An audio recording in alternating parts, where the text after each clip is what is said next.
Aquí en esta ocasión traemos tres historias de terror o tres historias, hechos históricos veraces, que uno de ellos, bueno, se trata de un músico, dos de ellos, uno de ellos aún vive, el otro está actualmente tras las rejas y todos ellos tienen un común denominador, todos han buscado en algún punto de su vida asociarse, pactar, y esta es la palabra clave, pactar con algún ser demoníaco, con algún ente oscuro del reino de lo espiritual, sin embargo, del lado oscuro, digamos, de la fuerza. Entonces, bueno, primero que nada, precisamente dijimos, todos ellos han buscado pactar. ¿Y a qué se refiere la palabra pacto? Bueno, según la Real Academia de la Lengua Española, pacto quiere decir concierto o tratado entre dos o más partes que se comprometen a cumplir lo estipulado. Y podrán decir por ahí, o podemos decir nosotros, bueno, es como una promesa. La diferencia entre la promesa y el pacto se centra concretamente en que el pacto tiene que tener una especie como de contrato Sí, exacto. o una firma, Mm, algo que esté de por un medio. aval, Un digámoslo. aval, exactamente, tú tienes la palabra, tiene que tener un aval, algo que tú estés arriesgando, que te comprometa precisamente a cumplir lo que estás estipulando dentro de ese consenso, ¿no? Y Sí, bueno, muy para irnos de interesante. lleno al tema de los pactos satánicos, primeramente tenemos a un músico.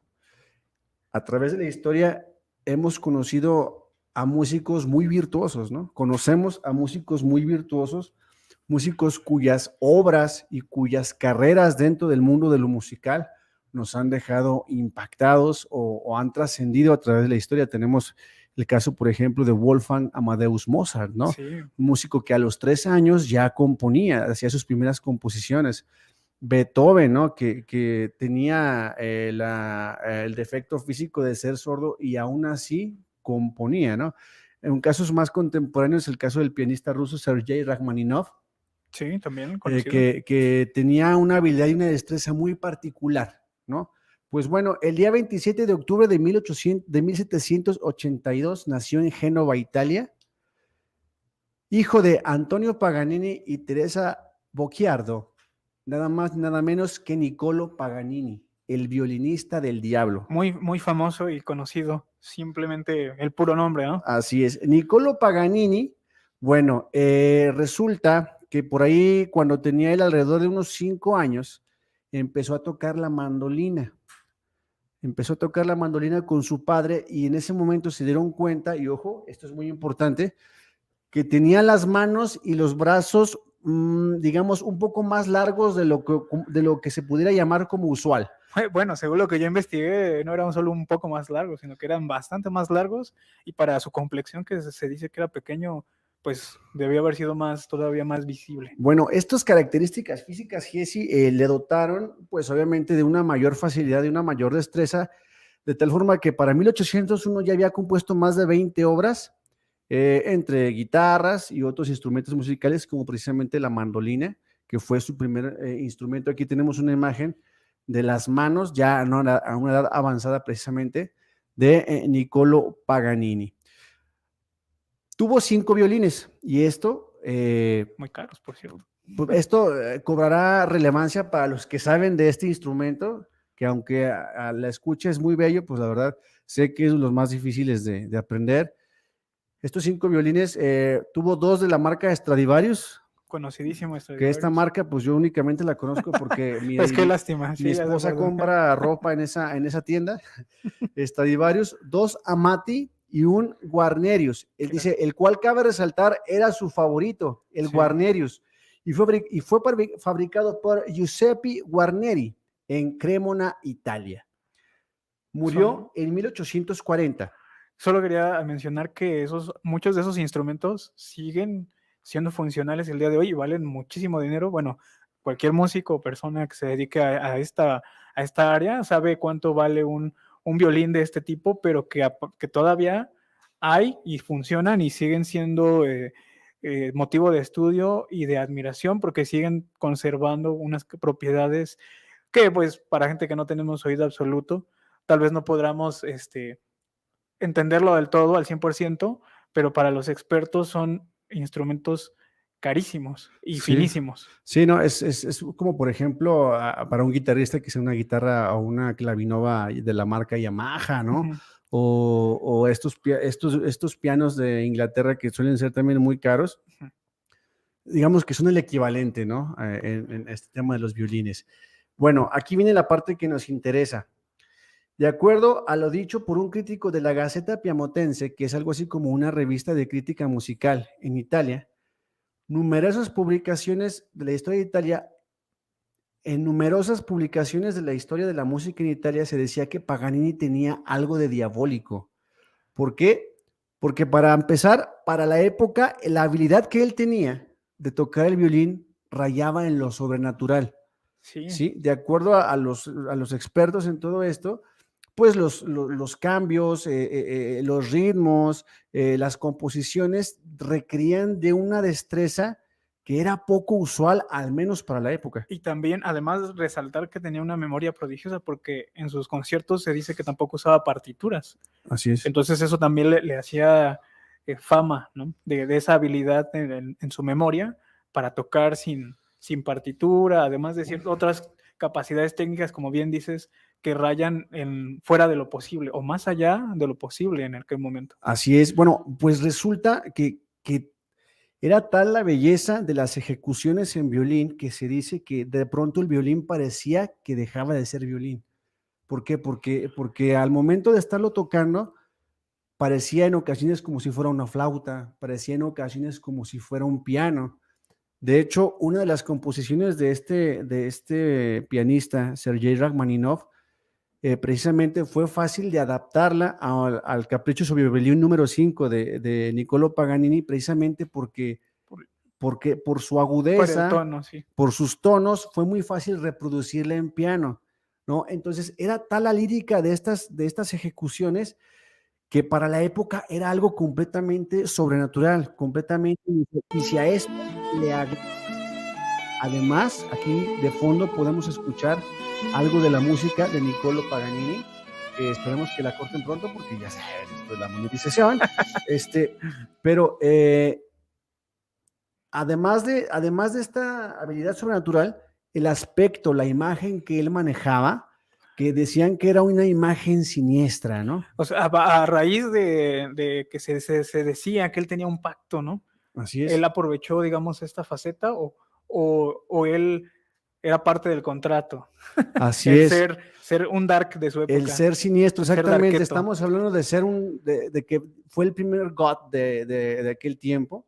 Fue aquel primer hombre gótico dentro de la música, ¿no? De hecho, una de las teorías, no sé qué tan cierta sea, que tú vas por ejemplo, a un concierto de una orquesta y la mayoría de los músicos, pues va de negro. Sí. Se dice que es una tendencia Que él puso, que él que él, produjo. digamos que fue el pionero, ¿no? Fue una moda que él impuso y que trasciende o permea hasta nuestro tiempo. Bueno, quién sabe si sea verdad, ¿no? Quién sabe si sea verdad, pero bueno, ya sabes que al menos en la actualidad, sí. entre músicos, pues sí saben sus propias historias, ¿no? Finalmente, él fallece el 27 de mayo de 1840, a los 58 años de edad en Niza, Francia. Dice que muchos habitantes que presenciaron el suceso aseguraron que no necesariamente partió al mundo de los muertos, sino a aquel en el que hay otra vida después de la muerte, precisamente por su supuesto pacto con el diablo. Y tanto trascendió el rumor de que había pactado con el diablo por todo, por su destreza musical, por su aspecto. Por lo que se decía de él, ¿no? Incluso se decía que cuando él estaba tocando a contraluz por ahí andaba la imagen, y se sí. pudiera proyectar la sombra, había gente que aseguraba que veía que el diablo en la sombra era el que guiaba los dedos de Paganini para estar tocando el piano, ¿no? Era el que lo guiaba a través de las cuerdas del violín. Y también decían, por ejemplo, por ahí leí que su violín, las cuerdas de su violín eran pelos del diablo, cabellos del diablo. Exactamente. ¿No? Porque había una anécdota que se le rompieron ciertas cuerdas, las 4 cuerdas del violín, se le rompieron 2 o 3 cuerdas e incluso él siguió tocando a pesar de que faltara las otras 3 cuerdas, que sería pues, prácticamente imposible, como tocar en una guitarra con solo 1 o 2 cuerdas. Entonces, es toda esa destreza, esa habilidad que él tenía que pues, sobrepasaba para los los contemporáneos o los demás violinistas contemporáneos, es lo que lo hizo fuera de serie en aquel momento, pero tiene razón, él también se atribuían muchas cosas a ese estilo de Arquetto que, digamos, tomó, ¿no? Así Llegaba a es, sus conciertos en carruaje negro, alado así por es, caballos negros. azabaches, Ajá. y él vestido de negro. Aparte de que su complexión era muy delgada, y ya al final de su vida también creo que perdió los dientes, ¿no? Y le alargaba la cara de una manera Exactamente. desproporcionada. Digamos que pudiéramos incluso proponer, ¿no? Esto no es un hecho histórico, para que no por ahí no vaya a haber algunos detractores. Pudiéramos proponer incluso que él fue de los primeros músicos en armar todo un performance, ¿no? Para una presentación. Hoy acudimos a un concierto y cada cantante, cada banda o cada agrupación pues tiene un performance que arma, ¿no? Por ejemplo, este grupo alemán Rammstein, ¿no? Que tiene toda arma toda una locación, un espectáculo de luces y de fuego en torno a, pues de la misma manera lo Ajá. hizo Niccolo Paganini, pero en su tiempo. Y que el rock muchas veces lo han asociado en otras épocas a una música del diablo prácticamente, ¿no? Así es. Recordando Michelle Remembers, etcétera, temas que hemos hablado aquí, donde el origen de la música rock es prácticamente música del diablo, ¿no? Correcto. Otra de las historias que pudiéramos, digamos, para alimentar este halo de misterio que rodea la figura de Niccolo Paganini es que precisamente este violín, que era su favorito, al momento de pactar con el demonio, que El lo, Guarnieri, sí. al momento de pactar con el demonio, poseía el alma de dos mujeres. Creo que sí oí algo de eso, que cuando tocaba el violín decían que se oía gente gritar o llorar, ¿no? Un lamento. Exactamente. Sí. Esto por dos cosas. Eran dos mujeres que en vida eran poseedoras de una voz prodigiosa, y esto, digamos, que sumaba, ¿no? Al punto musical, ¿no? Al momento, lo que él imprimía al momento de tocar, el sentimiento, la agudeza, la armonía, ¿no? Pero también se dice lo que tú comentas, que cuando estaba tocando se podían escuchar los gritos o los lamentos fantasmales melancolía, ¿no? dentro de la caja de aquel violín. No, sí, se decían muchas cosas de él también. Por ejemplo, sus espectáculos eran a media luz, también lo que le prestaba para un halo de misterio, ¿no? Una sala lúgubre que subiera su figura de él en esta media luz, que le daría un ambiente todavía más de misterio, más lúgubre. Así es, pues supongo que para la época e incluso al día de hoy sería bastante interesante acudir a una presentación de Niccolo Paganini, ¿no? ¿Por qué? Porque él creaba su mística, ¿no? Yo pienso que él mismo conocía el mito que lo rodeaba, la leyenda que lo Y tampoco era rodeaba. muy sociable. De hecho, él prácticamente vivió como un rockstar actual, porque era borracho, le gustaba el juego y era muy solitario Era un y mujeriego. era un Juan charrasqueado, pero que tocaba el violín. Sí, o sea, digamos, todos los indicativos de una vida pródiga él los llevó, porque también llegó a tener muchas crisis, a pesar de que tocó, digamos, la cima o la creme de la creme en aquel momento, también se vio envuelto en polémica, bueno, en carencias ya después por su juego, ¿no? Por sus problemas de juego. Así es, bueno, digamos que fue un músico totalmente para la época, que repito, aprovechó su leyenda personal, el mito que se había construido en torno a él por las habilidades que había desarrollado, y obviamente le dio ese misticismo, ¿no? A sus presentaciones, le dio ese impacto no solamente musical, sino visual, de tal forma que los asistentes a sus presentaciones se llevaban toda una experiencia, tanto en lo musical como en lo visual. Y todavía peor para él, porque al final, como dices, de su vida, no lo dejaron ni siquiera, no, él no permitió que se le dieran los santos óleos, como le dicen al sacramento católico. Precisamente, no solamente no permitió, sino que el obispo de Niza. De Niza, tanto había crecido la leyenda hasta ese momento de Niccolo Paganini, que primero se negó a que lo enterraran, digamos, a que le dieran, dicho entre comillas, cristiana sepultura. Se negó, y el violinista fue embalsamado por casi 2 meses. Dice, durante un año fue depositado en el sótano del hogar en el que vivió por muchos años. Es decir, ¿hasta dónde trascendió la leyenda del pacto, del supuesto pacto demoníaco que había hecho Paganini, que ni siquiera pudo recibir, digamos, los sacramentos, ¿no?, propios de la religión que en vida su familia profesó?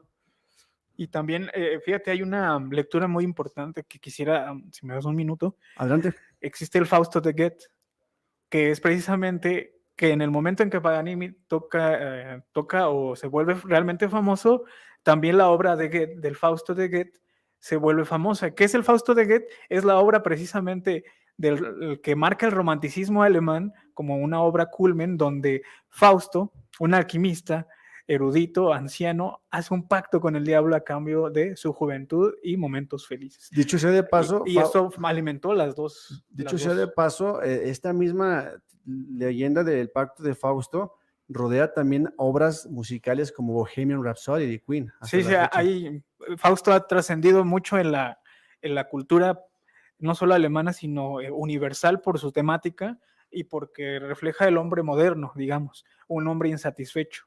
En aquel momento, las dos obras, tanto la literaria como la música de Paganini, digamos que crecieron en fama al mismo tiempo y por eso también se relaciona que tenía pacto con el diablo, ¿no? Podríamos establecer incluso, Giesi, lo que comentas, qué es lo que lleva, o uno de los motivos que lleva al ser humano a querer hacer una asociación o un pacto con un ser de esta naturaleza, precisamente el estado de insatisfacción que puede tener una persona, el estado del querer más, del ser más y de poseer más. Sí, y como bien dices, hasta 13 años después creo que lo pudieron enterrar, ¿no? Así ¿O es. sí recibió sepultura? Parece que duró un año en el sótano de su casa y fue sepultado hasta 13 años después.